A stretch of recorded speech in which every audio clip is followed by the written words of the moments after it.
Thank you, Adrienne. With the former president in New York, police and dozens upon dozens of Secret Service agents are deployed to the area. Barricades are set up around Trump Tower and the court building where Mr. Trump will arrive. And New York Mayor Eric Adams is warning anyone who protests violently that they will be held accountable. Dre Clark is live outside of Trump Tower with more on the security preparations. Dre? Yeah, Mitch, good morning. We're here on Fifth Avenue, Trump Tower behind me, where the former president is waking up this morning. And you can also see a number of NYPD officers and Secret Service agents lined up here along Fifth Avenue. We haven't seen this level of security wrapped around Trump Tower since Mr. Trump was in the White House. But for weeks now, city, state, and federal government and law enforcement have been working on a plan to provide a massive security overlay stretching from here on Fifth Avenue all the way down to Lower Manhattan and the courthouse, where Donald Trump will be arraigned just a few hours from now. The NYPD says right now there are no known specific or credible threats being made against the city, but they are monitoring social media for any serious chatter, potential threats. They're also keeping an eye on political extremist groups.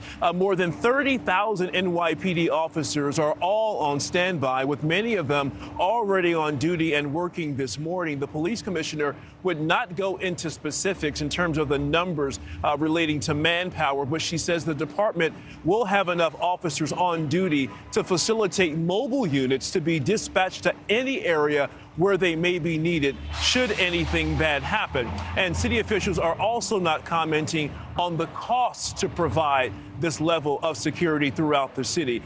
We've been reporting that the NYPD is almost 2,000 officers short, so many of the officers on duty today are working overtime. The mayor says the city is always prepared and has the ability to shift resources where needed in a moment's notice. Here's more with the mayor sending a message to anyone, he says, who might be thinking of starting trouble. While there may be some rabble-rousers thinking about coming to our city tomorrow, our message is clear and simple.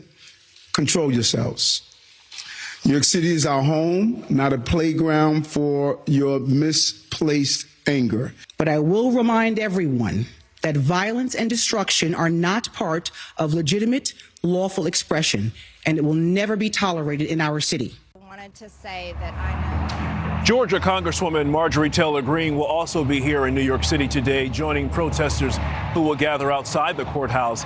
The mayor had a message for the Congresswoman, whom he says likes to spread misinformation and hate speech to stir up trouble. He said to Marjorie Taylor Greene, while you're in town, be on your best behavior. Back here live here on Fifth Avenue, at some point in time, we're expecting to see the former president leave Trump Tower and make his way down to the courthouse in Lower Manhattan, which is just a short 10-minute ride from here. But certainly, Mitch, a history in the making. And as the morning is now getting older here, we're starting to see more people gather here outside both the courthouse and Trump Tower. Mitch.